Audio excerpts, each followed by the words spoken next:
Social networking site WhatsApp ने अपनी privacy policy की डेडलाइन में कोई बदलाव नहीं किया है। कंपनी ने दिल्ली में हाल ही में कहा था कि यूजर्स को हम 15 मई से अधिक की मोहलत नहीं दे सकते।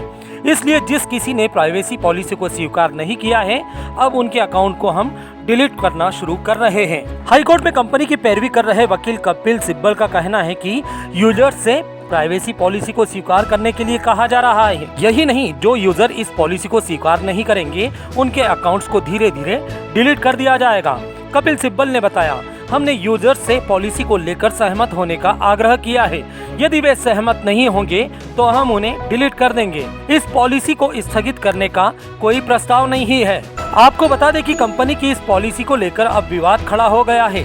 कपिल सिब्बल का कहना है कि जो प्राइवेसी पॉलिसी से सहमत नहीं है, उसे स्वीकार नहीं करना चाहता है, तो हम ऐसे यूजर्स के अकाउंट को डिलीट कर रहे हैं। सिब्बल ने कहा कि कंपनी ने पॉलिसी को स्थगित नहीं किया है।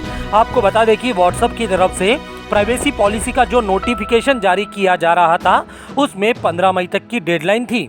बता दें कि इस पॉलिसी को सबसे पहले जनवरी में जारी किया गया था, जिसकी डेडलाइन को फरवरी तक बढ़ाया गया था और बाद में फिर मई तक के लिए स्थगित कर दिया गया था। कंपनी की नई पॉलिसी के मुताबिक व्हाट्सएप को यहां अधिकार होगा कि वहां यूजर्स के इंटरेक्शन से जुड़ा कुछ डाटा पेरेंट कंपनी फेसबुक से साझा कर सके।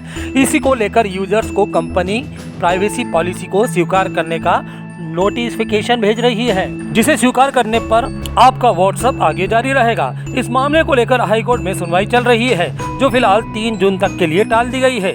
Additional solicitor general Chetan Sharma और याचिकाकर्ताओं की ओर से यथास्थिति की मांग की गई थी। इसके बाद अदालत ने मामले की सुनवाई को टालने का फैसला किया। हालांकि कंपनी ने सुनवाई के दौरान इस पॉलिसी पर स्टे लगाने का विरोध किया।